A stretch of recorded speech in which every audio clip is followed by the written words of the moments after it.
Praise the lord. ప్రభువైన యేసు నామములో అందరికీ వందనములు.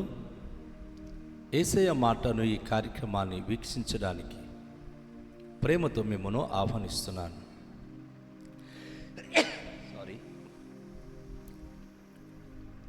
ఈ దినము అపోస్తలుడైన పౌలు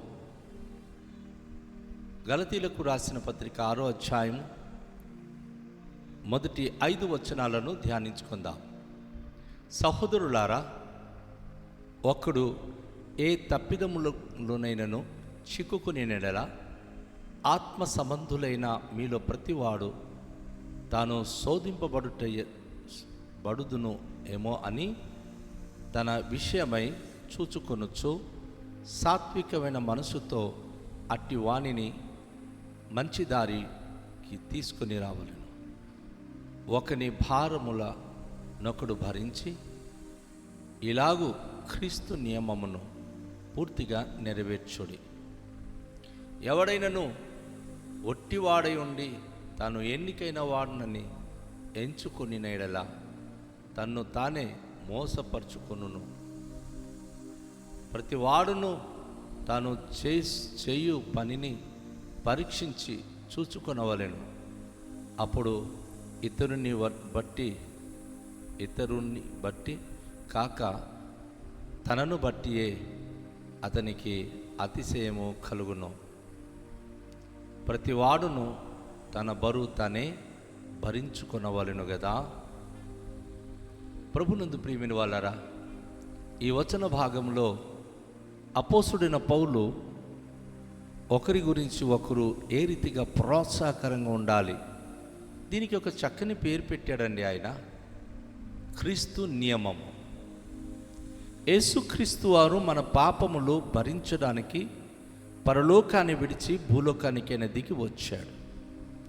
ఆయన మన పాపములు, మన అపరాధములు క్షమించి, మనకున్నటువంటి సమస్త అపరాధములు ఆయన భరించి, మహిమగల దేవుడు ప్రవక్త యెషయా గ్రంథము 53వ అధ్యాయం 11వ వచనం అంటాడు, నీతిమంతుడైన నా సేవకుడు తనకున్న అనుభవ జ్ఞానము చేత అనేక దోషములను ఆయన భరించి అనేకులకు నీతిమంతులుగా తీర్చెను అని. అపోస్తలుడు పౌలు క్రీస్తు నియమం గురించి మాట్లాడినప్పుడు ఇక్కడ ఒక మాట అంటున్నాడు, సహోదరులారా, ఒకడు ఏ తప్పిదములైనను చిక్కుకునే నెడల ఆత్మ సంబంధులైన మీలో ప్రతివాడు తానును శోధింపబడునేమో అని తన విషయమై చూచుకొనొచ్చు. సాత్వికమైన మనసుతో అట్టివానిని మంచి దారిలో తీసుకుని రావాలని. ఒక చెడిపోతున్న వ్యక్తికి మంచి దారిలో నడిపించేటటువంటి ఈ నియమము యేసు ప్రభుది. అపోస్తలుడైన పౌలు ఆత్మ సంబంధులైన ప్రతి వ్యక్తి ఎవరైనా శోధనలు పడి ఉన్నప్పుడు, ఒకవేళ నేను కూడా శోధనలు పడితే ఎలా ఉంటుందో కనుక శోధనలు పడిన వ్యక్తికి నేను సహాయం చేస్తాను.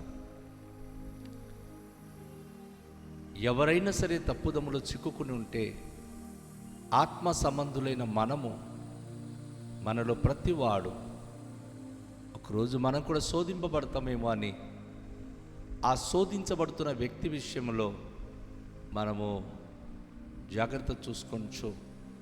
సాత్వికమైన మనసుతో అట్టి వ్యక్తిని మంచి దారిలోనికి తీసుకురావాలి. ఎందుకంటే ఆ మనిషి దారి తప్పి శ్రమల మధ్య చిక్కుకొని ఉన్నాడు. ఆ మనిషి దారి తప్పిపోయి తను శోధన శ్రమల్లో చిక్కుకొని ఉన్నాడు.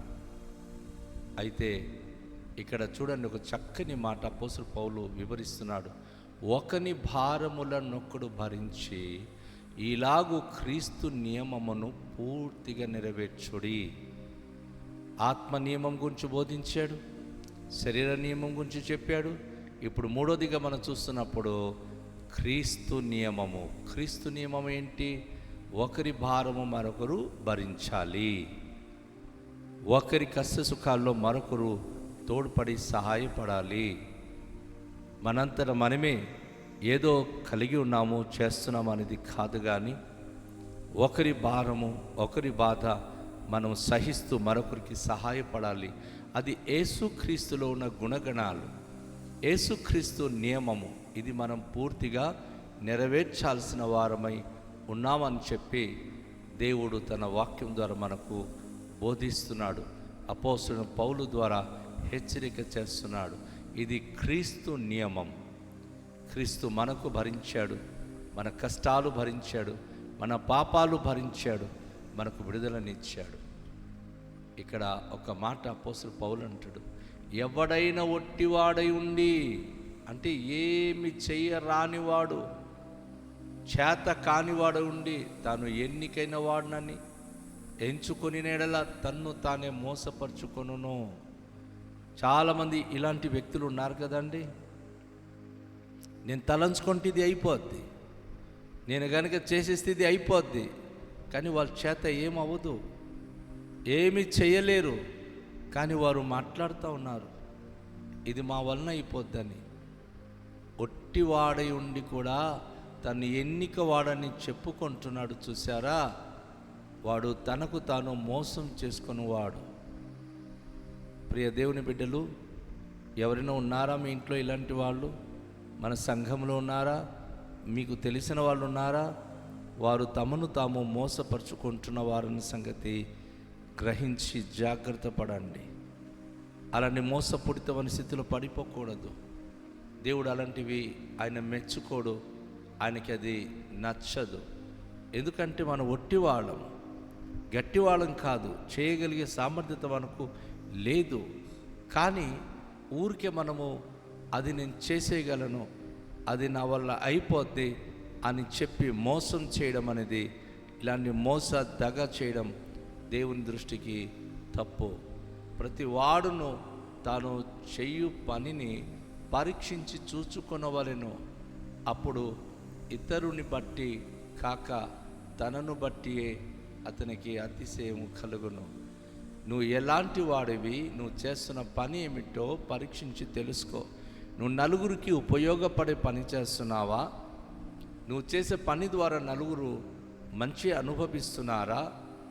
అలాంటి పని చేస్తే నువ్వు అతిశయించడంలో తప్పు ఏమీ లేదు.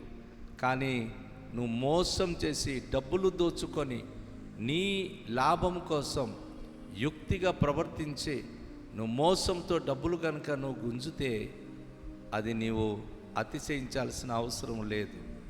ఎందుకంటే నువ్వు ఒక మోసగాడివి, ఒక మోసముతో నువ్వు నడుస్తున్నవాడివి, మోసంతో నువ్వు ఆ పని చేస్తున్నావు.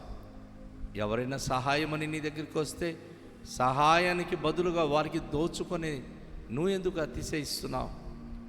బైబిల్ పట్టుకొని నేను ప్రార్థన చేస్తూ నేను భక్తిపరుడు అని చెప్పుకుంటున్నావు చూడు, అది నిన్ను నువ్వు మోసపరుచుకున్నవాడవుతున్నావు. అది దేవుని దృష్టికి సరైనది కాదు. ఎందుకంటే నువ్వు చేసే పని నీకు మొట్టమొదటి సంతోషంగా ఉండాలి. దేవుని దృష్టిలో నీ పని నీకు అది ఆశీర్వాదకరంగా సంతోషయుక్తంగా ఉండాలి. ఇది గుర్తుంచుకోవాలని దేవుని యొక్క వాక్యం మూలంగా నేను మీకు తెలియజేస్తున్నాను. ప్రతివాడు తన బరువు తానే భరించుకొనవలెను కదా. అపోస్తలుడు పౌలు చాలా చక్కని మాట ఇక్కడ మనకు తెలియజేస్తున్నాడు. ప్రతి వ్యక్తి తన భారము తనే మోసుకోవాలి. యేసుప్రభు వారు ఏమన్నారండి? క్రైస్తులుగా ఈరోజు ఒకరి మీద ఒకరు పడి ఏడుస్తూ ఉంటాం, ఒకరికి ఒకరు వెళ్ళి మన సహాయం అడుగుతూ ఉంటాం. కానీ యేసుప్రభు ఎవడైనా నన్ను వెంబడింపగోరినేడలా తన శిలువను ఎత్తుకొని తను నన్ను వెంబడింపవలెను అన్నాడు. అంటే ఎవరి భారమును వారే మోసుకుంటూ యేసును వెంబడించాలి. కానీ ఈరోజు నీ భారము ఎవరి మీద మోపాలి అంటే నీ భారం ఎవరి మీద మోపుతున్నావో వారు నీకు మోసం చేస్తారు, నీ దగ్గర డబ్బులు దోస్తారు, నీకు అనేక విషయాల్లో కీడు చేయాలనుకుంటారు. అవన్నీ నీకు అవసరమా? దేవునికి ప్రార్థన చేసి నీ బరువు ఏదో నువ్వు మోస్తూ, ప్రభువారు ఒక మాట అంటాడు, మత్తయి సువార్త 11వ అధ్యాయం 29వ వచనంలో, నేను సాత్వికుడను దీన మనసు గలవాడు కనుక మీ మీద కాడి ఎత్తుకొని నా యుద్ధ నేర్చుకొనుడి.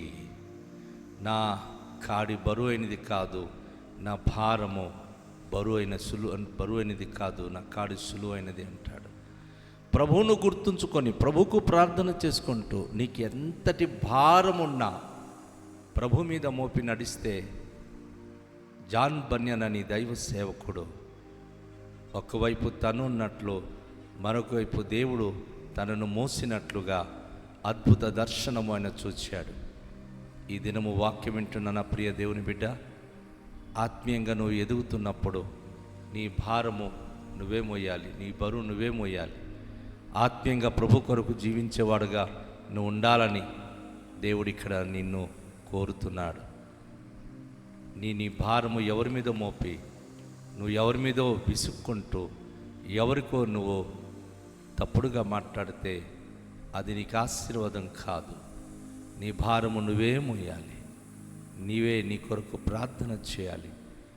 అవసరం బట్టి దైవ సేవకులు నీ కొరకు ప్రార్థన చేస్తారు. కానీ ఎలా ఈ లోకంలో భారం మోసుకొని నడవాలో నువ్వు నేర్చుకోవాలి.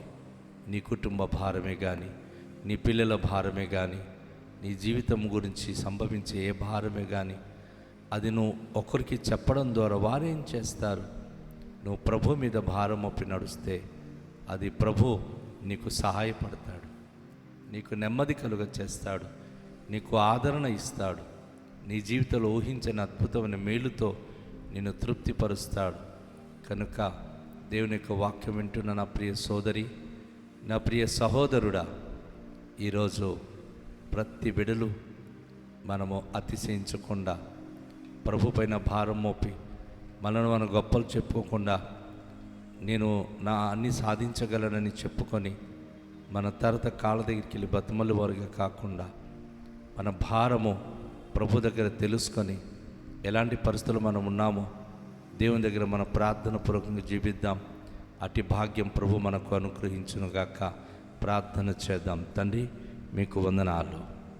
ఈరోజు మాకు నేర్పించిన ఈ పాఠాలు నేను చక్కగా ప్రభు మేము కలిగి ఉండి, ప్రభు మా మట్టుకు మేము అతిశయించేవారుగా కాక, ప్రభు మీ వాక్యానికి లోబడి మా భారం మీ పైన మోపి అన్ని విషయాల్లో ప్రభునైనా మేము మీ పైన ఆధారపడి జీవించేవారుగా ఉండే కృప అనుగ్రహించండి. ఘనత మహిమ ప్రభావం మీరే పొందుకున్నామని యేసు నామములో ప్రార్థిస్తున్నాము తండ్రి. ఆమేన్. అందరికీ షాలోం. ప్రభు మనలను దీవించునుగాక.